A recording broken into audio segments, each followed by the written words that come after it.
For today's cup of coffee, we're going to be discussing monsters. My And pet monster. my pet monster is a good one. They go for a lot on Amazon now. I'm not Yeah. Amazon, eBay. Well, oldest kid had one of the my pet monsters because when you've got goth mama, you get cool stuff. Yeah. It's not the typical soccer mama stuff. What inspired this discussion was Clive Barker in his Books of Blood, Volume 2, and there was one, it's called The Skins of the Father, which is a play on Sins of the Father. And it was this amazing book. I mean, one of the stories. It's Clive Barker. I don't know that he writes anything poorly. It's just a matter of some of the things are more vulgar or bawdy or whatever. Explicit, I guess, is the correct word, than others. It's not something for the faint of heart when it comes to certain topics. And so this one, the basis of it was this. It was a young married couple, and they were out in the field frolicking. And all of a sudden, these creatures, which could be described as monsters, joined the frolic to a degree, and the woman became pregnant. And there was a little boy that was from this union. And the the human man that was the father of the child in name only, was very cruel to him. And at a certain point, when the child was 6, the monsters came back, and they came to claim the kid. Uh-huh. And so the townsfolk, someone had spotted one of the creatures, and all these tales of how horrific they were and stuff. And of course, they decide to form a vigilante posse to go out and kill these creatures that they know nothing about. Now, Barker has used this theme before, and I don't know that I have. I don't know that I haven't either. He had written a novella that was called Cabal, and the movie Nightbreed came from that. And Barker, on all his stuff, this interesting, who are the real monsters? People. People, flat out. And the creatures that were in the movie Nightbreed, they were not malevolent. They just looked different. Same thing with the skins of the fathers, that they actually loved the child, and that they had, even as far as the coupling, I'm trying to be very not politically correct, but when you discuss these things, PG-13. Yes, and below, they had So been just very PG. gentle with the woman. It was not a brutal, anything. So this does make us question and look at who we consider monsters, what we consider monsters, what the term monster really means, and are we very much ill-informed? Oh, yeah. I think so. It's like, it's almost like with the people who have disabilities, like the ones who are in wheelchairs or the dwarf syndrome, whatever. They get treated horribly because, they look different. Sure. But they're people too. Of course they are. And it's interesting because with Barker's play on Scripture, the skins of the fathers, Scripture tells us that man looks on the outside, but God looks on the heart. Mm-hmm. And how that those who are considered beautiful, physically beautiful or whatever, they a lot of times are presented with position and power and different things like that. And a lot of times that beauty is literally one cell deep, because underneath, on a spiritual level that we can't see, they are monstrous. Mm-hmm. Oh, yeah. And, this was evident in the story of Beauty and the Beast, that even though the beast looked like an animal, Mm-hmm. he was kind and he truly loved the girl. And she was actually able to overcome and love him for who he was, not for how he looked. Exactly. And then it was in that moment that the transformation supposedly took place. And why do we get trapped into that beauty equals virtue thing? Because rarely is that the case. Very rarely is that the case at all. Beauty comes within. Sure. That's as long as you have a good heart and a good soul. That's all that should matter. Right. That's all that truly matters at the end of the day. Right. And we have got so many people that they're trying to find out who they are and how does that manifest. It's still external to sit there and go, this is who I am, by these trappings, by these, whatever.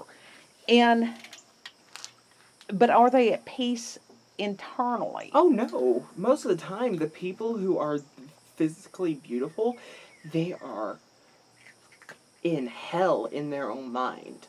Well, if all you've got going for your looks, age still happens. Doesn't matter how much Botox and silicone and whatever else. Like, look at Madonna. She went before the Madame X album came out. She got literally a facelift and she looks odd now. Oh yeah, because it is odd. It is not. Yeah. You can't make 60-some-year-old skin look like it's 20-some-year-old skin. And why would you need to? Vanity. Yeah. Here's that. Absolutely. There's nothing wrong with aging and accepting whatever point in life that you're at. And maybe it's fear of mortality. That's like with the people who constantly dye their hair. If you're dyeing your hair just for the hell of it, hell yeah, go out and do it. But if you're doing it to be like, oh, I need to keep up appearances, fuck that. Well, People earn every single gray hair in their head. Absolutely. Absolutely. And as far as who said that wrinkles were unattractive? Who determines at what point someone is no longer attractive? Exactly. Like, attractive for first what? of all, just mating? What happened? People used to thrive to be able to be old. Yeah. Because that was a sign of wisdom and knowledge and power. Right, because if you live to be old, you succeeded. Yeah, because the other ones died off. Yeah. There are some, I can't remember which poet it was that they had taken a black and white photo. I love black and white photography. Me too. Because it has a tendency to capture the essence of a person, whereas color, you see the color. Mm-hmm. You don't always see the true essence. And that somebody, it was some youth apparently by the comment, was talking about the wrinkles and stuff like that on the man because he was aged and very weathered, like a lot of us that have gone through things become. And I had commented, I'm like, this is an amazing face. Mm-hmm. This is a face of a survivor, of somebody that has gone through this world, been buffeted by it, but has overcome. And whoever it was had responded, and they're like, I'll remember that. And it's like, yay, maybe I helped someone gain a different perspective today. So that meant it was a day well lived. But as far as deciding monsters, and we think of this as far as aliens. Mm-hmm. Now, as far as those of us that are very much concerned about that being some kind of demonic deception, absolutely, because everything that's beautiful does not mean that it is beautiful, just because it looks that way. But, like, I'm gonna argue a bit with that statement there. Like with grays, or whatever, they don't look beautiful. They aren't pleasant to look at. No. But who says those things are malevolent? Well, that is, well, who says they're malevolent are some of the ones that have been abducted. Yes, but they are looking at it through the eyes of fear. If somebody be probing you against your will, that's pretty, that's invasive. And that some of these people have gone through some horrific experimentation. Mm-hmm. But we've got people going through horrific experimentation now Exactly. by people that look human, but are they really? They're monsters on the inside. They are true monsters. Sure. So what is it to be a monster? In my world, that is somebody who intentionally hurts other for just shits or giggles or monetary gain or whatever it is. There is no excuse. Now, self-defense is different. Mm-hmm. But to just go out here and hurt people because you can, because you have the power, because that you don't fear any consequences, that is monstrous. Exactly. It's not some creature that has luminescent skin or 6 arms or 14 eyeballs. That doesn't bother me. I mean, yeah, people are going to react in a certain way because it's not normal. Mm-hmm. It's not what we're used to seeing.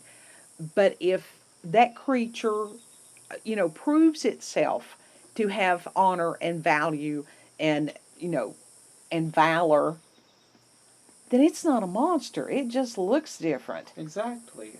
And that's like you were talking about as far as people that are born differently. Mm-hmm. And the ways that they were treated, which were horrific. I mean, truly the stuff of nightmares. To put somebody who is mentally ill, to chain them in a basement. That is monstrous. That action is the monstrous. Horrible things that were done to the mentally ill when they were in the asylums. Mm-hmm. It happens today in our prisons.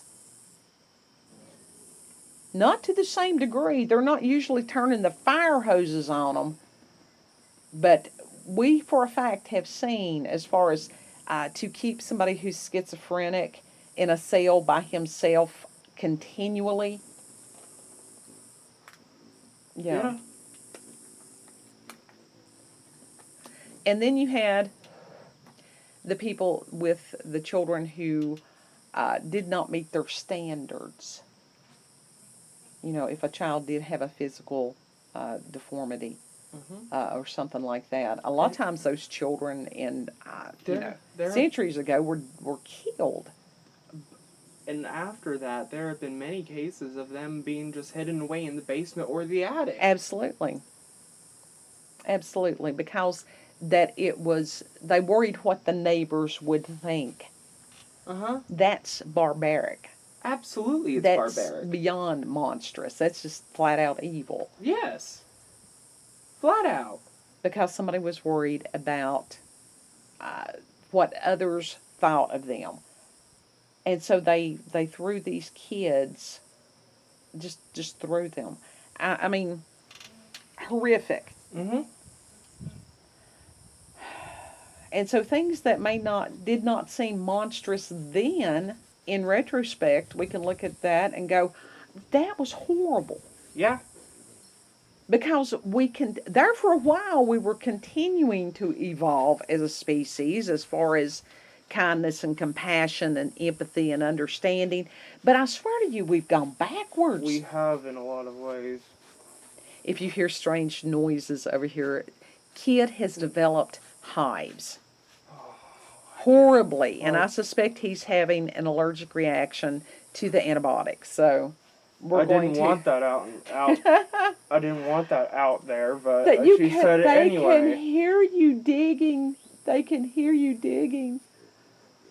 So, the hives are monstrous. The kid is not. Yeah. I'm itchy. Yeah, you are itching.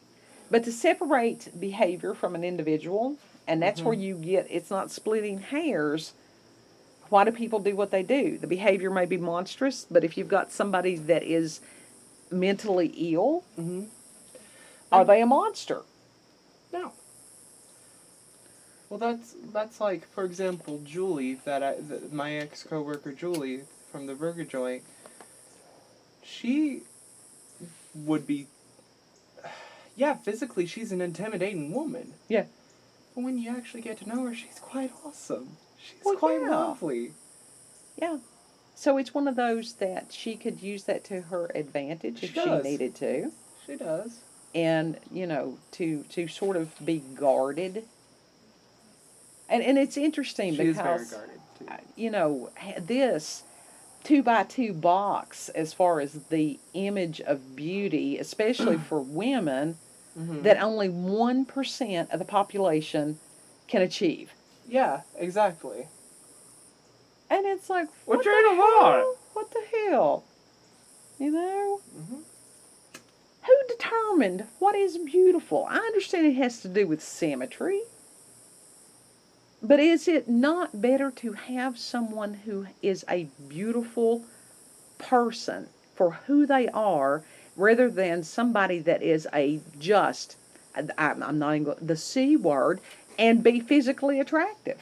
Yeah, you could say bitch. No, well, I could have, but that just, You could say ass, jackass. and that's a word that I never, very rarely ever use, but that is the appropriate word for a woman that is beyond despicable. I Yeah. think that the Europeans use that a lot more than they do here. So Yeah, have you talked to anyone from Australia? yeah, the Australians throw that around like nothing, Yeah. Yeah. and they use it as a word of jest, and we're like, that ain't They funny do. up here, and they don't speak like that up here. But it is odd, and that monstrous nature that each of us possesses, we don't like to admit it. And that's where Carl Jung, as far as the shadow self, even as far as with the crucifixion of Christ, people are sitting there going, oh, well, I would have never. Mm-hmm. And yet, would they have? Would they have been part of the herd? People can say that they will act away until it actually happens, and when it happens, They don't they know will what they'll do. They will do shit that will appall themselves. Sure, because there were people that were planted amongst the crowd that started the chant, crucify him, and because people are sheeple, the rest joined in. Exactly. So to face those parts of ourselves that are monstrous, if we allow them to be. Because anger is not a bad thing. It's an emotion. What you do with that anger Exactly. determines who you are, who you Mhm. choose to be. Yep. So Personally, you and I both know, we both choose to be kind, loving-hearted people. Yeah. Compassionate, empathetic. But it's also a matter of strength. Yes, you don't defending the you don't weak. use that as a weakness. You use it as a strength. Right. And people take kindness as weakness, but that ain't how it is. Well, you don't have to be stupid. No. There can be a limit to empathy. If someone is taking advantage of you or whatever. Yeah. Exactly. And I think that that comes from a lot of people misunderstanding what Scripture was talking about. Mhm. Yeah. Oh yeah. Some of the most monstrous people that you will ever meet are in the church. Well, that's true. But it's also one of those, some of the most, that they think that Christ expects, that it's okay if somebody beats you down or kills your family or something like that. No, that is not what it says. Like I said, some of the most monstrous people are in the church. Well, I mean, not all of them. I'm not saying as far as that. I understand what you're saying. The ones that are judgmental and vindictive and gossiping and everything like that. But also the people that are truly trying to walk the talk, that when it said, turn the other cheek, they didn't understand what that meant, and they think that you're supposed to stand there and let somebody beat you down. That is not what that means. No. No, That's not what that means at all. No, it was a matter, and that was Gerald on Louder with Crowder had a wonderful. He said he had done a writing. I would love to have read the writing on that. That it was a matter that to backhand somebody, which was something that was done to someone of a lower social status. And when Christ said, turn the other cheek, that meant to make them slap you just full on as an equal. Yeah. Yeah. So, big difference there. Big difference. So, it's a matter of sometimes being a monster. Looking like a monster does not mean that you're a monster. Sometimes looking like an angel does not mean you're an angel. Exactly. Appearances are deceiving. Mm-hmm. Very.